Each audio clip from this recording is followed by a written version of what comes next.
दिव्यांगाच्या हक्काचं माझं गाव माझं शहर.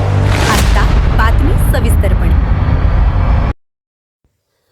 धाराशिव जिल्ह्यामध्ये अवघा भीमसैनिकांचा जनसागर उसळला. तुफान पावसाच्या धारा झेलत हजारो भीमसैनिकांचा, युवती व महिलांचा लक्षणीय सहभाग.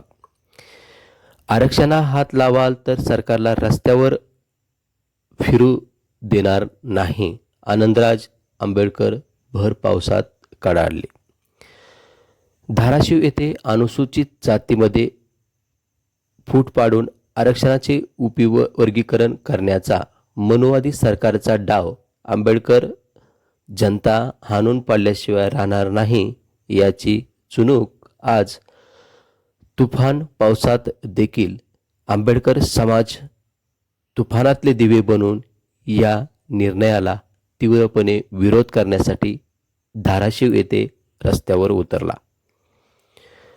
सर्वोच्च न्यायालयाच्या निर्णयाचा विपर्यास करत मुख्यमंत्री विधानसभेत जनतेची दिशाभूल करीत आहेत.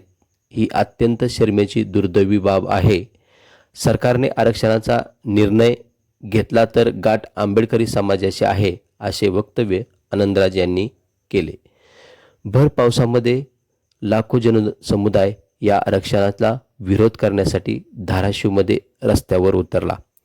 आंबेडकरी समाजाने ना पावसाची तमा बाळगली ना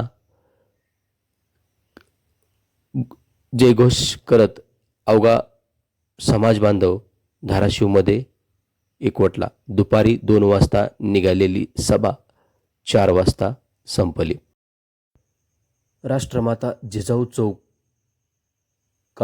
निघालेल्या मोर्चा छत्रपती संभाजी महाराज चौक, डॉक्टर बाबासाहेब आंबेडकर पुतळा, छत्रपती शिवाजी महाराज पुतळा मार्गे जिल्हाधिकारी कार्यालय धाराशिव या कार्यालयावर मुसळधार पावसाच्या मारा झेलत मोर्चा धडकला. तालुक्यातील महत्त्वाच्या राजकीय, सामाजिक, शैक्षणिक घडामोडी पाहण्यासाठी चॅनल सबस्क्राईब करा. संपादक तानाजी घोडके.